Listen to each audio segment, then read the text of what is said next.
Alors je dirais qu'il y a pour moi 4 grandes explications. La première, elle est historique, elle est culturelle, puisque par tous les temps, le Vendéen, qui plus est peut-être le Vendéen du bocage, a su se battre, a su combattre. Il a ça dans ses gènes, il se débrouille tout seul. Il est très méfiant aussi vis-à-vis de Paris, toujours, depuis toujours. C'est-à-dire qu'on se méfie de ce qui vient d'en haut, on n'attend rien d'ailleurs de Paris, on se débrouille tout seul. Et ça, c'est vraiment une particularité ici dans le bocage vendéen. La deuxième explication pour moi, c'est l'enracinement, l'ancrage. Il faut savoir qu'à peu près un peu plus de 80% de nos sièges sociaux d'entreprises sont ici. Ils ne sont pas parisiens ou étrangers, ils sont ici. Et donc il y a une proximité entre le chef d'entreprise et ses salariés. Ils ont été souvent sur les mêmes bancs de l'école, ils se côtoient le week-end au football ou dans d'autres sports, d'autres activités. Et donc ça crée vraiment des liens. Bien sûr, il y a un respect hiérarchique, mais il y a des liens très forts entre le chef d'entreprise et ses salariés. Il y a très peu de conflits sociaux chez nous parce qu'on se côtoie et on se parle. Quand il y a une difficulté, on se dit, on ne s'envoie pas une lettre recommandée.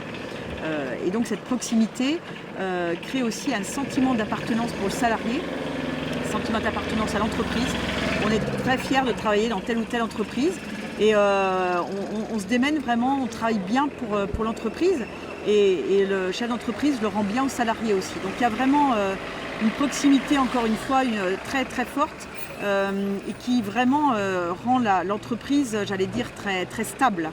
Et ça, c'est aussi important et ça fait partie des explications. Troisième explication pour moi, c'est l'état d'esprit de nos chefs d'entreprise. Ici, il y a une vraie solidarité, il y a une vraie entraide. Quand on a des difficultés, on se parle. Également, les chefs d'entreprise se voient souvent.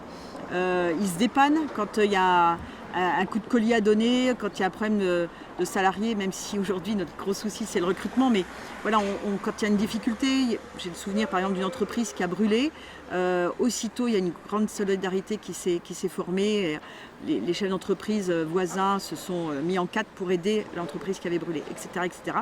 Et la quatrième explication, c'est l'innovation, c'est-à-dire qu'on est enraciné, on est ancré ici, sur cette terre du bocage, mais on est formidablement tourné vers l'avenir et on innove. On va chercher des nouveaux marchés, on est sur des niches, on a plusieurs entreprises qui développent des produits tout à fait originaux sur une niche, ils sont pratiquement tous à l'international, donc c'est aussi fabuleux.